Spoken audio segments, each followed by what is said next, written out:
At this time, you are to stand as the family.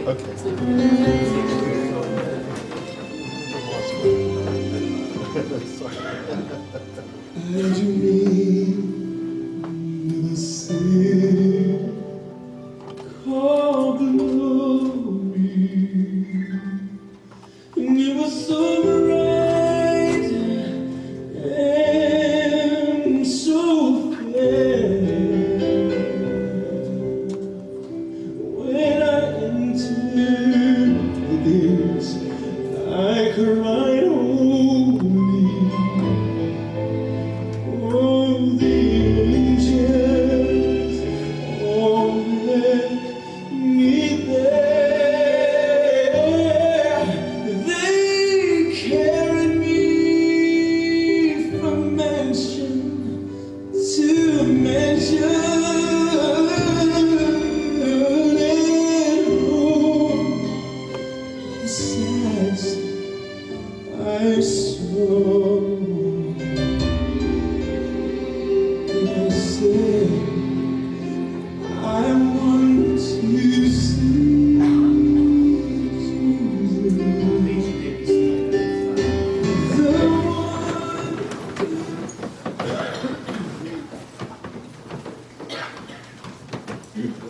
Well, good morning. Good morning and welcome to the celebration of life for William Earl Moran Sr. On behalf of Earl's grateful family, they want to thank you for attending here today. My name is Brian Meadows, and I am one of the pastors at Bayside Community Church. I'd first like to extend deepest condolences to each and every one of you, not only the family, but all of the friends as well that knew Earl. For all of us that have lost someone, we grieve with you today. I didn't really know Earl very much, but I'm thankful for the opportunity to get to meet with a couple of his daughters this week and get to know a little bit about him. William Earl Moran Sr., 79, from Bradenton, Florida, went to be with his Lord on Friday, October 12, 2018. Earl was born February 23rd, 1939, in Palmetto, Florida, to Lee Van and Bertha Louise Moran. He attended Manatee High School. He was married to Maddie Pearl Griffin from 1959 to 2008 and leaves behind 6 children: Melanie Moran, Melinda Lundy, Melissa Sinkler, William Moran Jr., Marilyn Moran Weaver, and Michelle LaCastro. He also leaves behind 12 grandchildren and 3 great grandchildren. He also leaves behind a sister, Geraldine Anderson, and 3 brothers, L.V. Moran, Donald Moran, and Charles Moran. Earl was a proud Florida cracker. From a guy from Ohio, I can tell you there's not a lot of those still around. But he was a proud Florida cracker. He spent most of his life as a cattle rancher and a sod farmer. The simple things in life brought him tremendous joy. He loved down-home cooking, Southern gospel music, and fresh-grown Florida tomatoes and strawberries. He loved to tell jokes, and he had the most infectious laugh. No matter how bad the joke was, we couldn't help but laugh right along with him. Earl was fiercely protective of his children and his property. He was friendly and polite, but also believed that fences make good neighbors, and a locked gate and a mean dog worked even better. Earl was a deacon and Sunday school teacher here at Bethany Baptist Church for many years while his children were growing up. And in his unwavering faith in Christ, it left an indelible mark on each and every one of them. Earl was loved and respected wherever he went, and has left a legacy of strength, family, pride, and laughter that will never pass away. Many of you here today have gotten to know Earl from different aspects of life, different facets of life. And although he was a farmer, he was much more. Earl left a mark on you, a mark of warmth and love as someone who gave and served all of those who were fortunate enough to know him. Earl was a father, a brother. He was a farmer and a storyteller. But to everyone, he was a friend. He loved people. Earl never met a stranger. And your presence here today is just a reflection of what Earl meant to each and every one of you that knew him. Well, Earl spent many years as a deacon and Sunday school teacher here. He loved this church, especially he loved the songs and the dinners on grounds. And at this time, if y'all could stand, let's honor him and sing some of his favorite songs.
When the road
we had many times of wonderful worship together with the church family that we had here, and we come to the throne of grace a lot of times. So this morning, I hope when I see what a day that will be, it will bring you to that throne of grace this morning, because there is going to be a great day in heaven one day for all of us. And Earl's there ahead of us getting things ready. He'll make sure the grass is green. He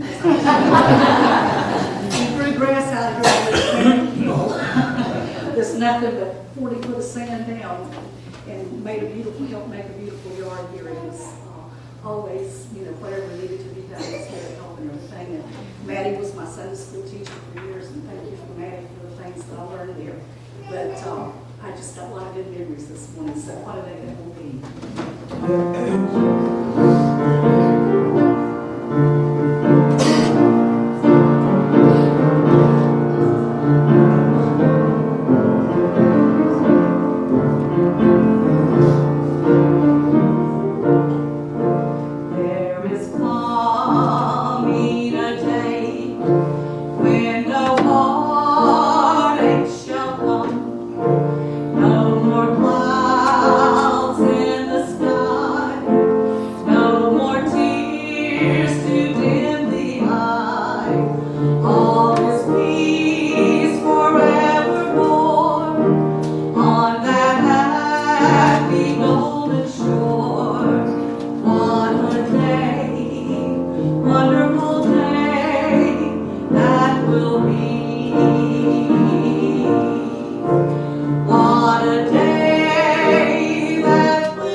Yes, and Brother Don.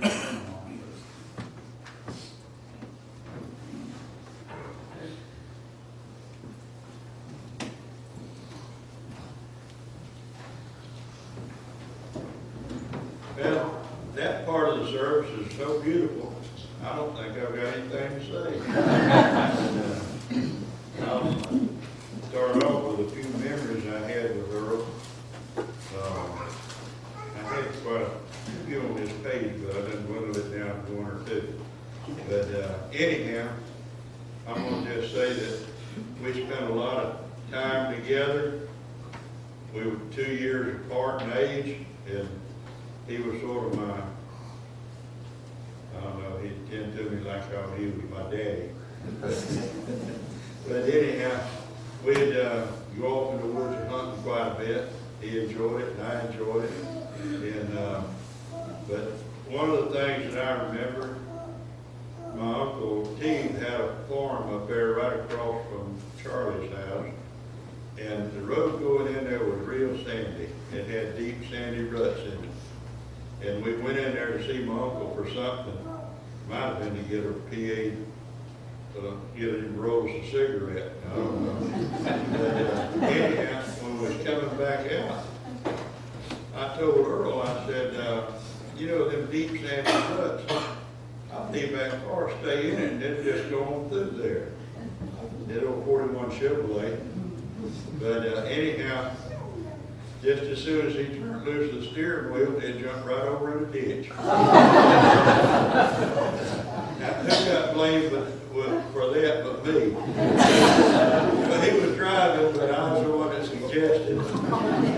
Just a little bit, my uncle come by and pulled us out, and we headed on. And then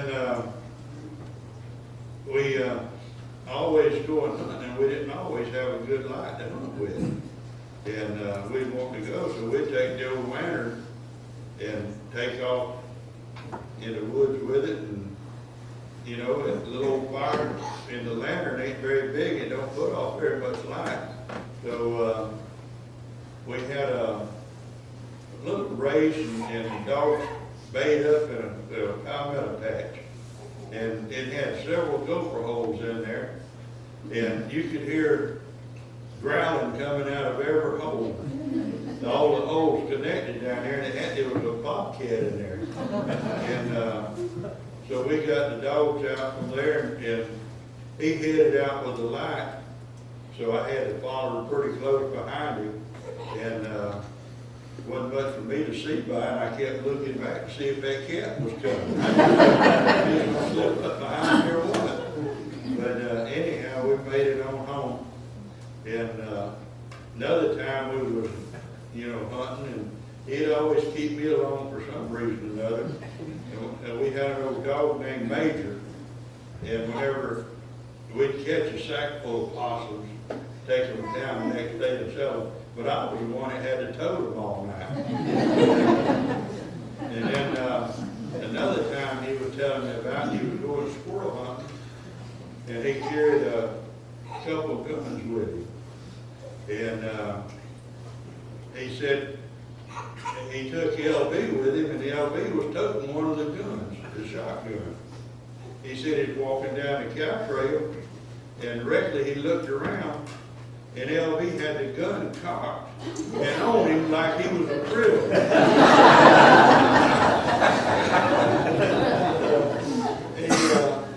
He said like it scared him to death. Anyhow, he got that deal straightened out. Another time we used to go rabbit hunting. Old Major knew what we was hunting. We'd take a fishing pole with us, and we'd take they had in these tomato fields back in them days, they had 1 with 6 pipes made out of, you know, just 1 with 6s and probably 12 foot long. And old Major run rabbits in them pipes.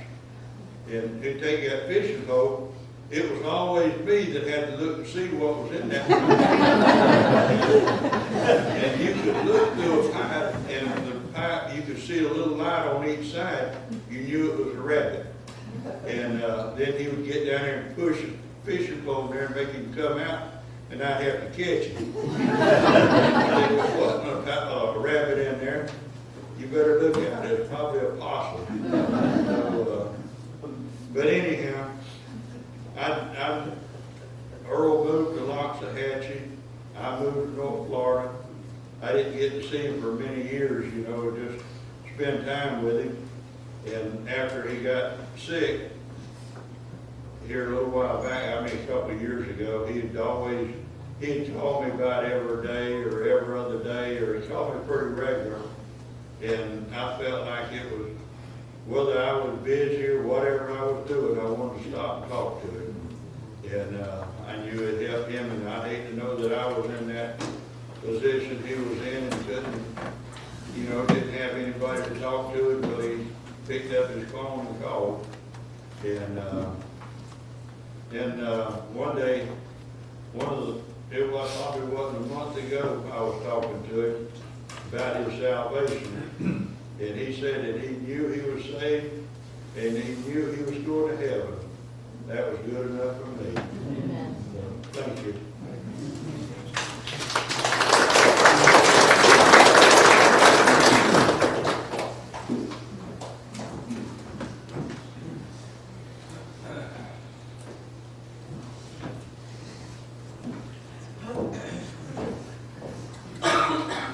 Hello, I'm Melanie, and I'm Dad's first child, and I'm totally not a public speaker. I'm mostly only doing this because all of them want to talk, so I didn't want to be the only one not talking.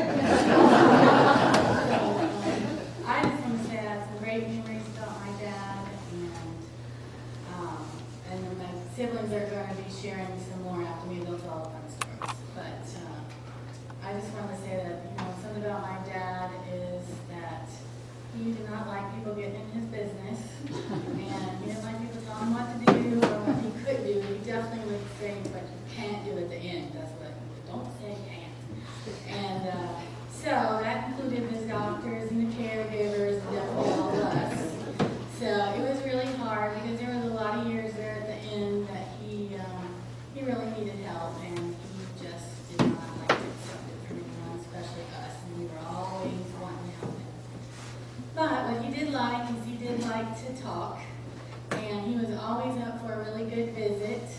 And every place they moved him after the stroke, he had people following him to different places. He always had a stream of visitors from all different walks of his life. So he did enjoy those visits. But I think his favorite thing was talking on his cell phone, and especially to his brothers, who he talked to pretty much every day, just about, and even Uncle Donald had a toll-free number for him to I checked the phone records, and the phone records would be, I would know he was doing good by checking how many cell phone minutes he used. And one thing that Dad did let us do to help was make sure his cell phone was working. I don't know how many times they gave me tutorials. I bought 5 different cell phones this year. Because when he said it didn't work, I just throw that one out and get And so that last couple of years, really, I had some really good long visits with my dad, and I think that that's the way Dad wanted to accept my help, was that I, like Uncle Don said, was just there, being available to talk. And he could talk, and sometimes one time I went to the emergency room with him, and he talked for 3 hours. And, you know, it was just like that, and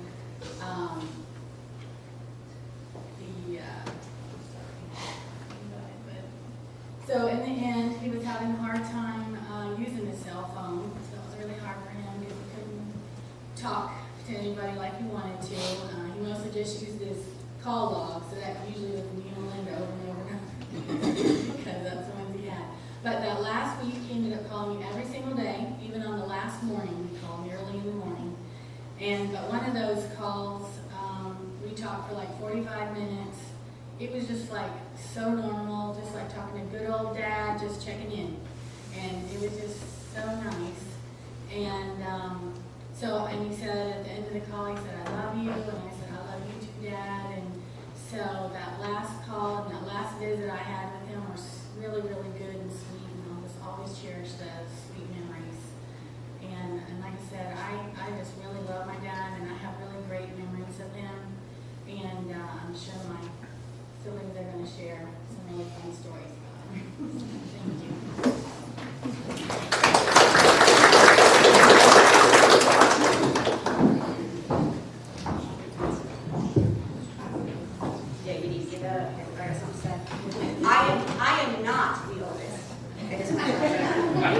I am number 3 and Dad's favorite.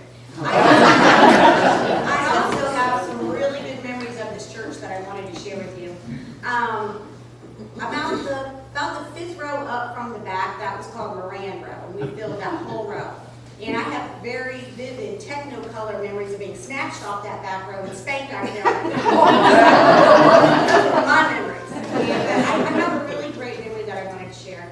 When I was 7 years old, it was this church down this aisle with A.O. Hendry that I decided that I wanted to give my life to Christ and was baptized in this baptismal. So this church is really special to me. That was a decision that changed my life. So, I just want to share with you a few words about my dad, something I learned about Dad by reading a book called The 5 Love Languages. And if you've never read this book, I highly recommend it. It outlines 5 ways to express and experience love that Chapman calls love languages. Those languages are receiving gifts, quality time, words of affirmation, acts of service, and physical touch. My dad was definitely not your words of affirmation dad. He was not your physical touch daddy, unless, of course, you deserved it. Pour it on. As he would say, those were his words, not mine. Pour it on. However, he spoke volumes of love, which you can hear in maximum decibel strength when it came to quality time, gift giving, and acts of service. We would spend hours on the phone. He loved telling his stories, sometimes 2 and 3 times, and telling jokes. And he loved coming over for dinner. He always had a gift for me every time he came, always. Sometimes those gifts would be in the form of fruits and vegetables, or the latest fashion or cooking utensil from Goodwill. And Dad's acts of service are very obvious to all of you. He worked hard and long to provide for his 6 children, and he put a roof over our heads, and he kept us fed, which was sometimes very difficult. He instilled in us a love for our God, our country, and each other. So, Dad, I want to thank you for showing us that there are many ways to show love, and we heard you loud and clear.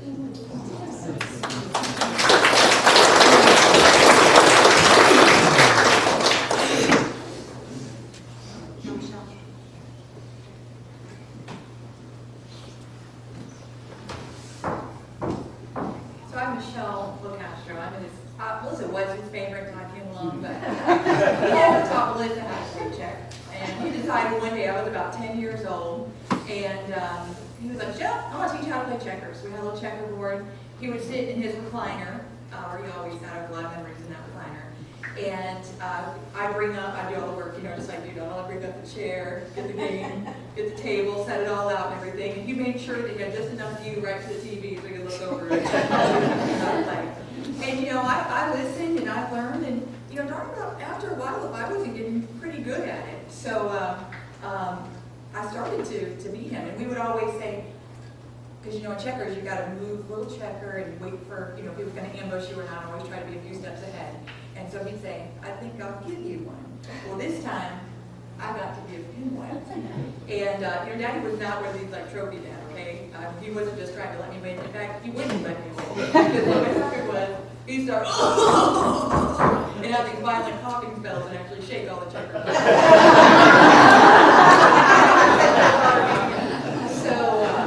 Oh well, guess we'll just have to start over. So one day though, I guess he actually was tuning in and wasn't worried about what was on TV because I was getting pretty cocky, and he set me up and he actually took my king out, and he not single, not double, but triple jumped me. He really deflated my ego, and I went running out of the house, and I went just screaming, came back inside. He was laughing, big belly laugh, and he never let me live that down. He was like, hey, you remember the time when I gave you one? And fast forward a few years, I would like to think in my teenage years that I was this teenage diva and that I monopolized the phone, but it wasn't like that in my house because we could not compete with Dad. I was extremely social, and it would almost be like a draw after dinner time. Like, Dad, I was going to use the phone. You can use the phone? He's like, you can use it directly. But first I got to call Charlie. See what Charlie's doing. Yeah. Or I got to call small ticks, or singular, or Lundy, or all the FBs. So I'm like, okay. So I soon learned that directly meant a few hours. I kind of walk by, sit there at the desk, you on the phone, and I get my friend call. Oh, hold on, Charlie, I got to be. And my friend would be on the phone and be like, Oh, no, she's gonna have to call you back. I'm on the long distance.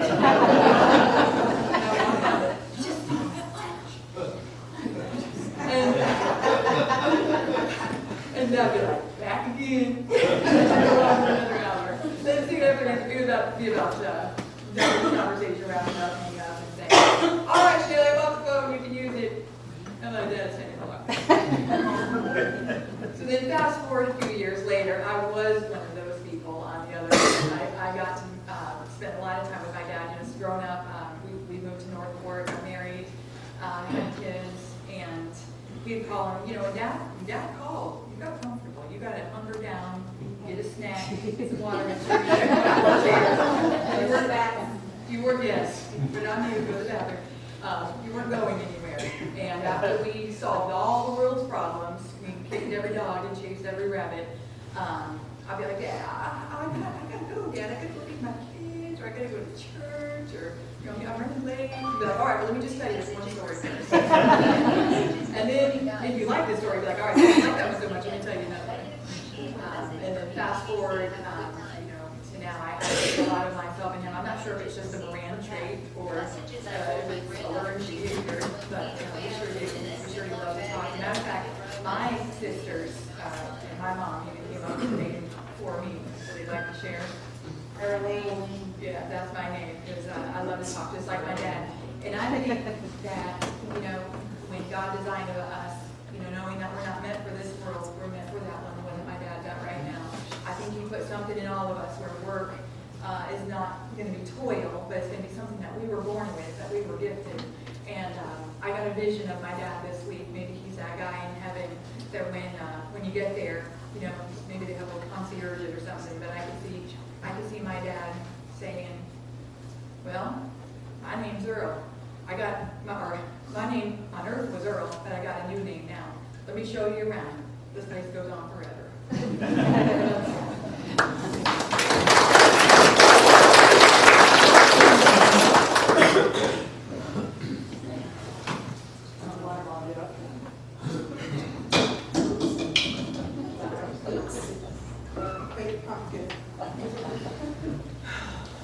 Hello, everyone.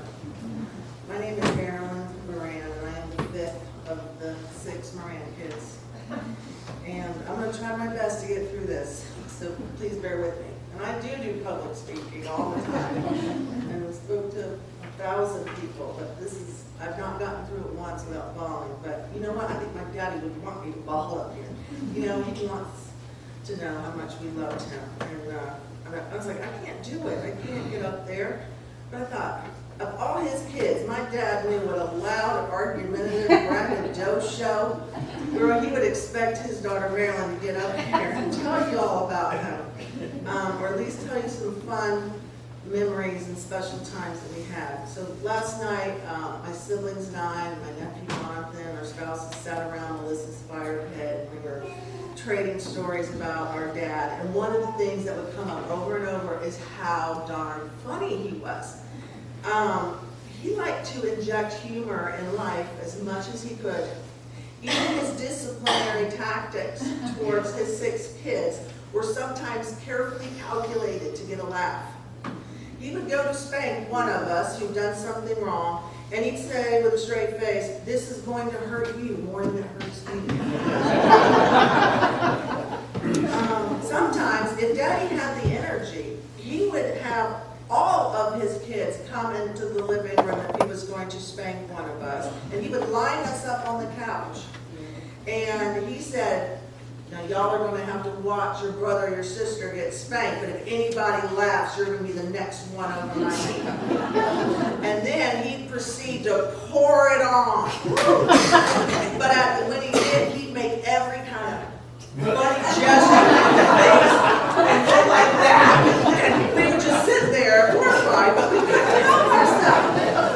We would inevitably, some or all of us would inevitably start laughing, and then we'd be the next to get spanked. And this cycle would continue until every one of us had been spanked, sometimes more than once, or until his arm got tired, whichever happened first. And sometimes we say, "But Daddy, we didn't do anything wrong. Why are we getting spanked?" And he'd say, "Oh, I'm sure you've done something in God lately. Which was so wise and so true in retrospect.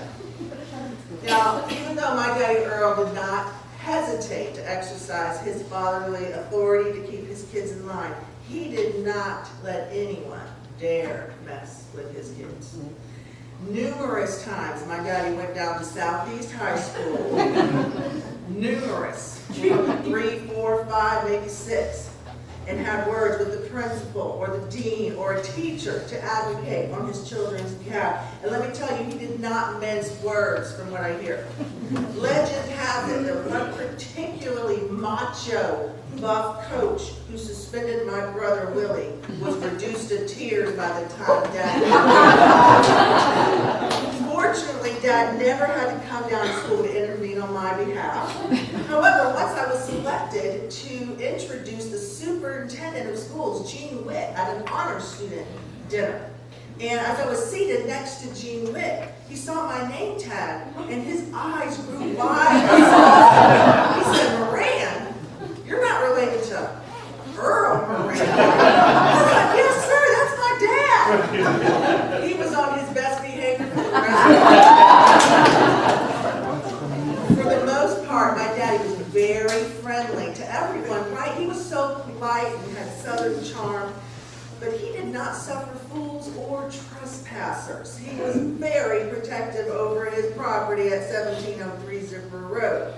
I'll never forget the time a sweet little old lady peddling watchtower pamphlets in the Kingdom Hall made the mistake of coming down our dirt lane and knocking on our front door when Daddy was watching TV. Daddy leaped up from his recliner, and I could hear their conversation as clear as day from the living room. The lady told Dad, "I'd like to tell you about my faith as a Jehovah's Witness." And he immediately informed her, "Look, lady, I'm a Christian. Now get the hell off my property between those fence posts." He came back and sat down, continued to watch TV, and I just said, "Well, gee, Dad, I think you really convinced me." And we just both busted on that. This kind of scenario played out many times over the years, whether it was an ill-advised door-to-door vacuum salesman or an extremely brave neighborhood kid who went down our pitch-black lane on Halloween night. You know, my dad was really quite a brilliant man. He did not have advanced degrees or education, but he could do long division in his head. I used to test him and say, like, "Daddy, what's 724 times 922, and he could actually sit there and conjure the answer in his brain. But he made up for lack of formal education with real life experience and unbending tenacity and conviction in his beliefs. As a teenager and a young woman, I was keenly interested in higher education. I was like, I'm going to just, I'm very proud to be a Moran, but I'm going to college and I want to be a lawyer. And I used to engage my dad in these long, heated discussions and debates. I mean, sometimes they went on forever, and my mom would be like, "Just give it up, stop." I think I was trying to enlighten him about what I thought his outdated way of thinking was. And I think I honed my skills as a lawyer trying to debate with my dad. But I want to be honest with you, I never won a single argument with him. You know what you say? Don't be bringing your women's lib up here. He never let me get too big for my britches either. Even as a college student in my early 20s, I lived at home until I was 26 and went to law school. I wore a business suit to my job at the state attorney's office. When I came home, I had to slip on Daddy's nasty rubber boots and go slop hogs out back. He also delighted in making me bring him coffee whenever he wanted. He'd say, "Cough me, Mers." But he always had a nickname for us, and I'd bring it to him just the way he liked it. He even once offered to put me on the back of his pickup truck and bring me here to Miami City to find a husband. And I know that my dad was very proud of his kids, even though he had trouble directly expressing this emotion. Luckily, he was such a talker, as you all know, that we would hear about all the nice things he would say about us secondhand. Once I came home from law school, and I went to the Farmer's Inn to buy an orange soda, and there was Miss Dot, Tina's beloved mother, And she said, oh, Marilyn, your daddy comes in here all the time and he just brags and brags on you. And I said, who? My dad? She said, yeah. I said, not my dad. She goes, honey, I know who your dad is. Your dad's Earl Moran. I've been knowing this before you were born. I just could not wait to drive back down the dirt road. And I said, Mom, guess what? And I told Daddy, I know what you've been saying about me to Miss Dot at Farmer's End. 13 years ago, I found out I was going to have a child. And I was single at the time. And we were a very Christian family. I was very scared about how my daddy was going to react. And I was afraid he'd be ashamed of me for bringing disrepute to the family name, because that was very important to him, and he instilled that to us over and over. But to my surprise, when Daddy found out, he called me, and he was just so kind as could be. And I said, Dad, I thought you'd be angry with me. And he said something so profound. He said, oh, hell, Marilyn, the family, if you went to prison, I'd bring you cigarettes. It's such a funny thing to say. It's very funny that you just say, but in Dad's own way, Earl, and Earlism that it was, he was assuring me, I love you, and nothing will ever change that. My dad was a man of simple tastes, and it took a lot to impress him. He, however, was very impressed by many things. I'll never forget the time he called me up and said, Marilyn, they just installed the cell tower on the back 20, and it is beautiful. And I had been to Paris and been studying French for years, and I had all these posters growing up of the Eiffel Tower, and he said, it looks just like that. So none of you have been to Paris, just look right. Get past Dan Road, and you'll see it. Wherever I went in the world, I'd call Dad, I'm like, oh, this is going to get it. This is going to be something that Dad's going to be like, wow. I called him, whether it was from the backseat of a cab looking at the New York City skyline for the first time, or the French Riviera, and I'd talk to him, and I'd call him up and like, hello! He'd be totally unimpressed. I once got a photographer's pass to be on the field during an Oakland Raiders game. I called him from the game while it was being probably televised on TV. There's noise crashing all around, cheerleaders yelling. I said, Daddy, guess where I am? I am in Oakland, California, and I am on the field of a football game.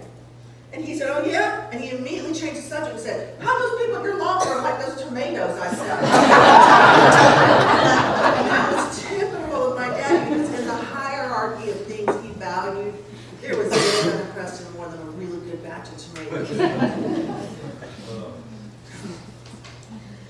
My daddy loved God, and he loved coming to this church. And even when he stopped coming to this church, he would still listen to preaching and selling gospel constantly on television. He'd clap his hands and tap his feet and holler out about how good the message was.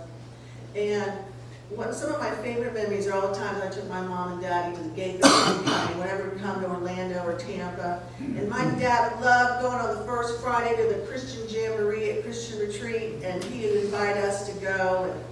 And those were wonderful times. After my dad's stroke, I'd come pick him up sometimes and take him to all his favorite places. We'd go to Goodwill, of course, and Bargain Barn, which I call E. coli barn. All the old stuff there. The Dollar General, the Flowers Bakery store to get the day-old bread. We'd listen to George Jones and Johnny Cash, and as we drove around town, he would talk to me and tell me his stories, and he would, as I was driving, he would get right this close to my face. His dad just loved to get in close when he was talking. I mean, Steinfeld talks about a close talker, and that was definitely my dad. The truth is, I tried to get over to see my dad in the last few years, but I didn't do it nearly enough. But my sisters, Melanie, Melinda, and Melissa, they did most of the hard work of making sure that Daddy got the attention and the care he needed, and that his affairs were kept in order while he was in assisted living. And they made so many sacrifices to help him and visit him and honor him during the last years of his life. And I want them to know that I'm so grateful. And on behalf of our whole family, I want to thank you. I also want to thank Aunt Charlene and Uncle Donald and Flavia and Charlie and their wives for coming to visit Daddy and talking to him on the phone and bringing him your mom's recipes, because that meant so much to him and to us.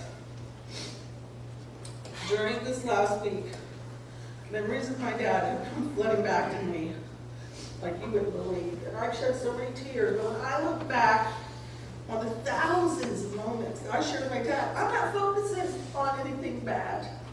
I'm not focusing on disagreements we had or estrangement that we may have had at some time. I'm thinking about all the good things instead. And I hope you will too. I've also started seeing my dad differently through a lens of maturity instead of the lens of a child. My dad, like every single one of us, was just a sinner saved by grace, trying to get through life the best way he knew how. He made mistakes, but his life had tremendous, precious value to me and my family. And so many others of you that he touched along the way. So Dad, here in this sacred and special place, where our family spends so many happy times together, your children want you to know that we are proud to call you Father, and we loved you. You will be missed so much, but we promise you that we will remember you, we will tell others about you, and we will share your stories and bad jokes for the rest of our lives. So help us God until we see you again in heaven. Thank you.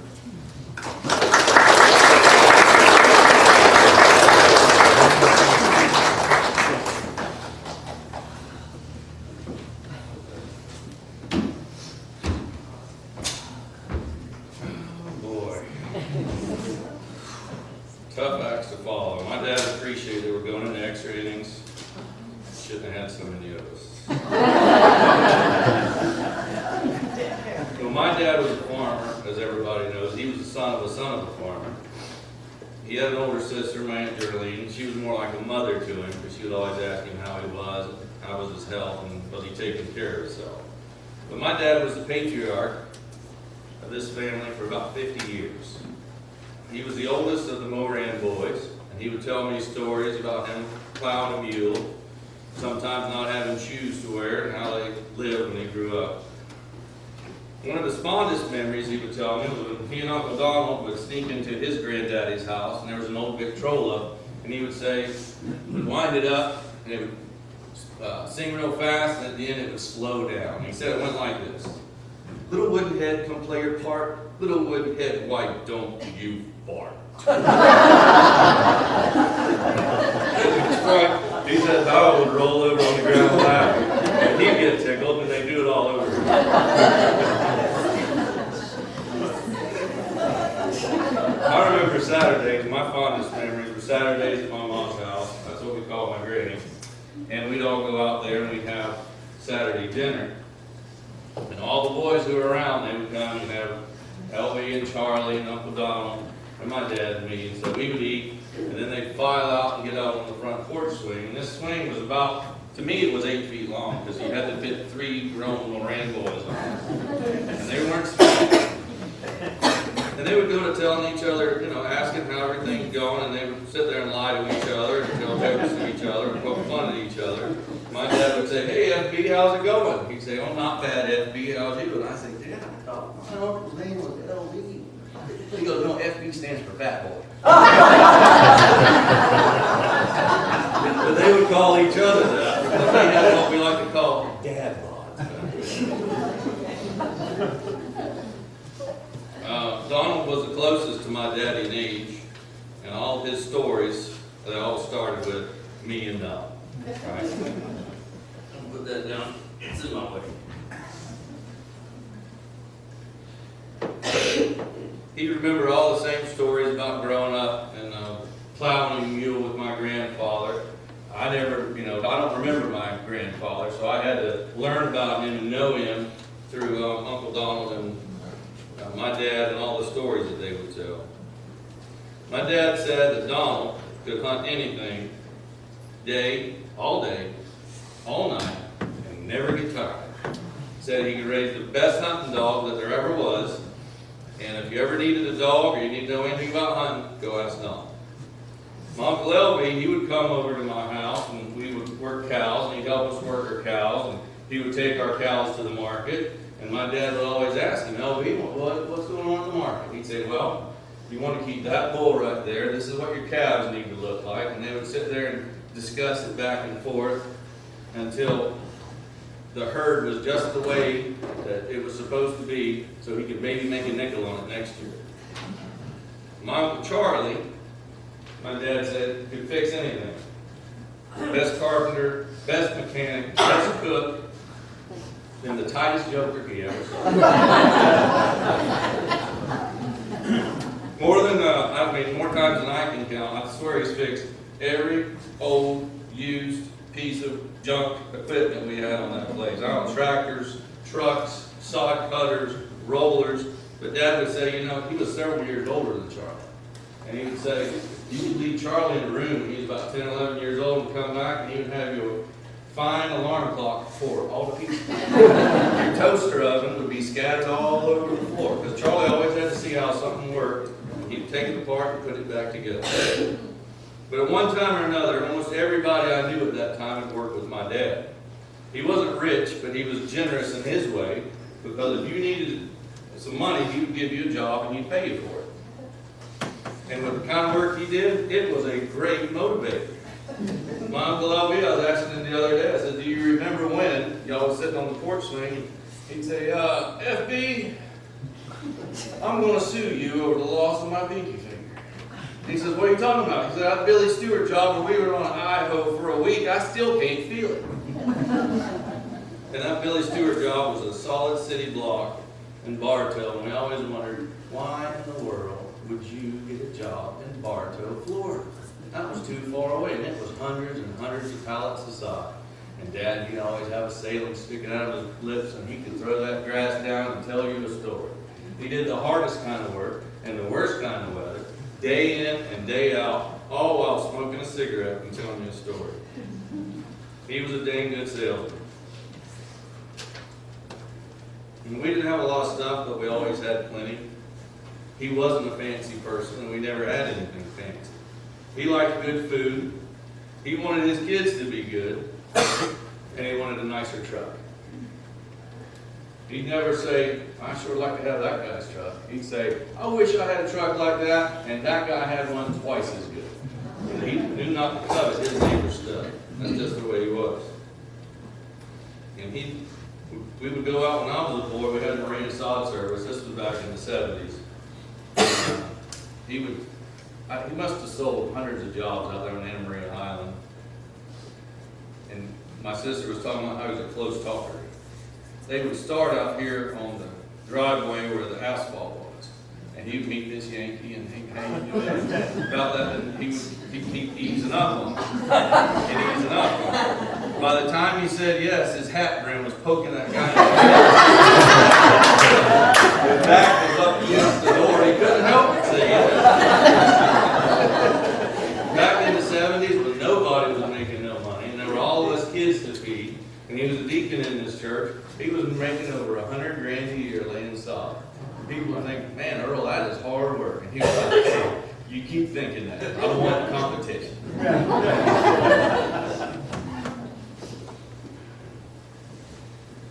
He loved to tell stories, and I have my favorite. And all of his stories, whether they were true or not, always start the same way. When I was a boy, me and Donald. So he said, when I was a boy, me and Donald heard about this competition where all the farmers would bring in their best and finest, and they'd get a blue ribbon and $50 for the grand prize. And we decided we wanted to win that competition. And I was all in. I was both elbows up on the table and leaning in now. He had it hooked. He'd always hook it.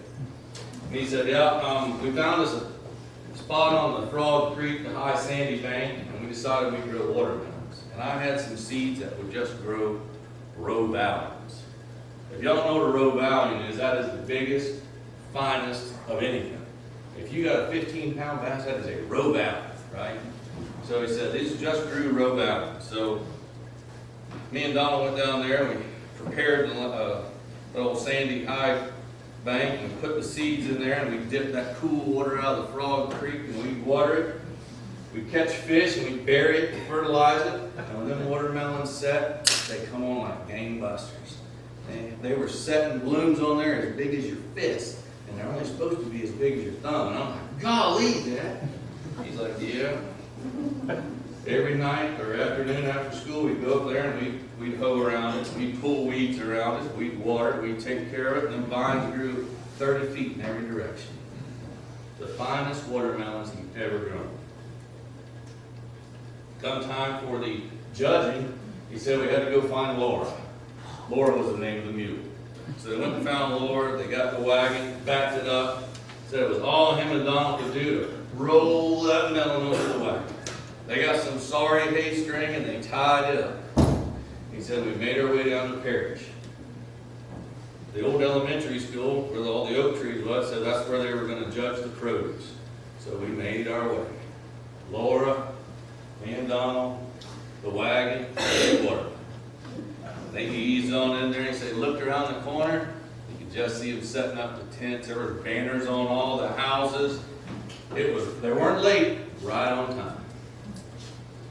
There was a parade going on, so they just got in the procession in front of them. In front of them, he said, was a great big John Deere tractor. And a tractor was like a space shuttle to them because they'd never seen such a thing. They have mules.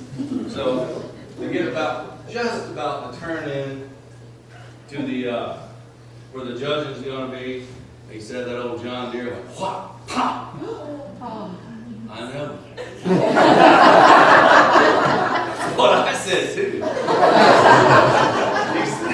He said that thing backfired.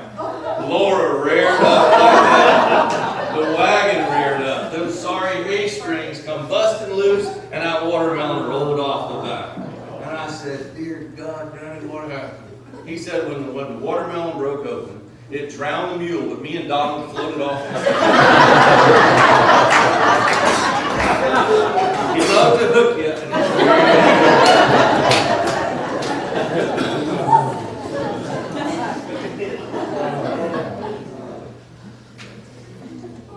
You know, my sister said it. My dad, he wouldn't risk, his family's well-being on something different. He knew one way how to do it. I swear it was always the hardest way possible to do it. But everywhere he went in this town, he was respected. And I think that's the measure of a man that's rarely achieved. Thank you.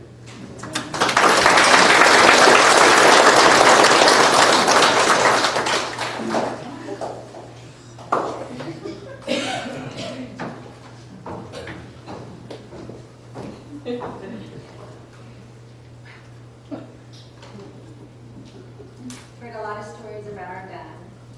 He was a diamond of a man. He was legendary. If you met him, you never will forget him, and neither will we. He was just so smart and such a great storyteller, and a man of many, many words, except for when it came to matters of the heart. And then he let his actions speak louder than his words. So today we have a little tribute that we want to give him, just to say that we understood him, we know how deeply he loved, and the strength that he's given all of us, the faith that, he led us all here. A lot of us just are so deeply moved by the things, the little things that meant so much. And so we want to offer this to him and just let him know that we love him. He was so complex in many ways that we deeply loved.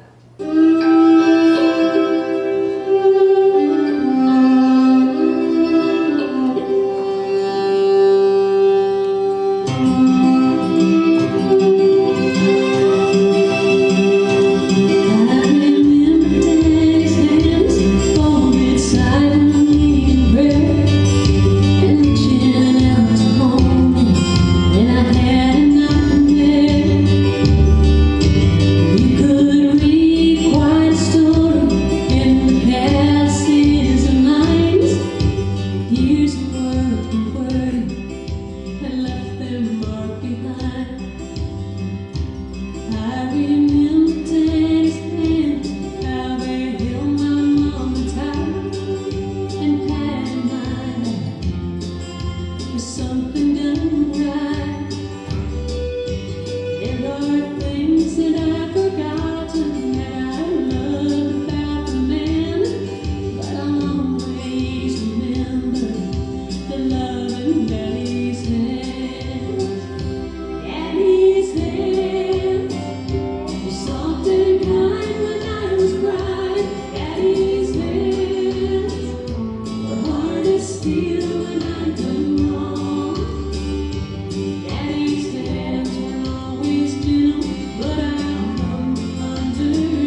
You know, I wish I knew Earl.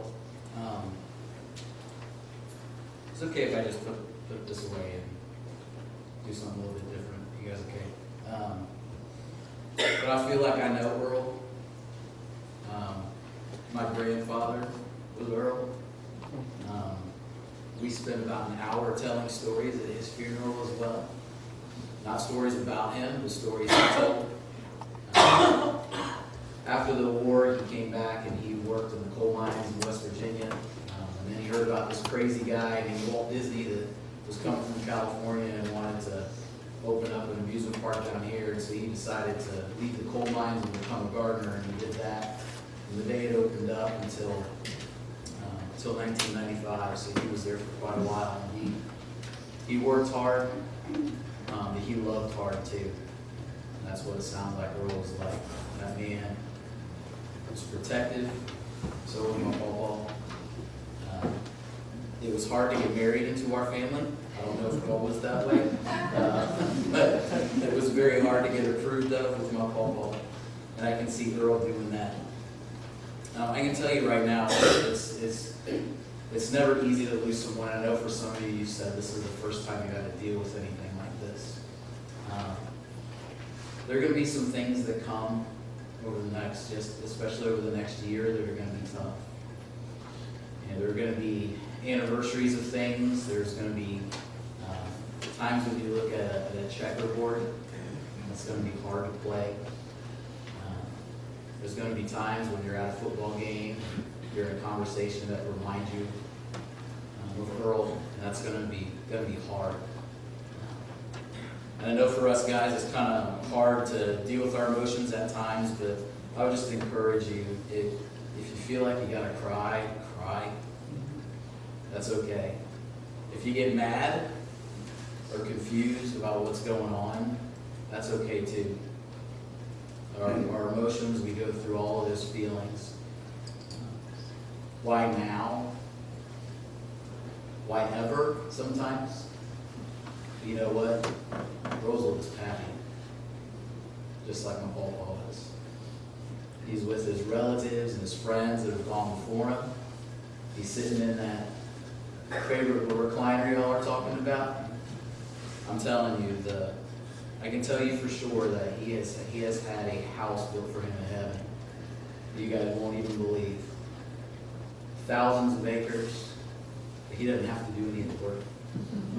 There's no pain there. But I will tell you, Psalms is usually a great place that I like to go to. I'm a worship guy. I love worship. I love what the Psalms bring to situations. And in Psalms 46, it says, God is our refuge and strength, always ready to help in times of trouble. So we will not fear when earthquakes come and the mountains crumble into the sea. Let the oceans roar and let them foam. Let the mountains tremble as the waters surge. Be still and know that I am God. Know that everything's going to be taken care of. Your jobs are going to be taken care of. Your relationships are going to be taken care of. Take the time. Be still. Remember your dad. Remember your friend. Remember your grandfather. Remember your brother. Take the time and be still. It's okay. God is with you. The family actually asked that I take this opportunity. If you don't know that loving, peaceful feeling that God brings to you, I would invite you to get to know Him. God is here in our times of trouble, whether it's at a celebration of life or whatever is going on in your life. He is there for you. So as we close, can everyone bow their heads? And if you want to invite Jesus into your life right now, I'd ask that you pray this in your heart as I say it out loud. Father, I need you. I believe that your Son died for my sin to bring me into righteousness with the Father. I believe that he was born again so that I might have a connection with you. Today I declare that Jesus is my Savior and Lord, and I now give my life to him who died for me. Amen. Well, thank you for joining us to the celebration of life for Earl. At this time, I'd like the family to go ahead and exit the sanctuary. If you would, please be seated as they exit.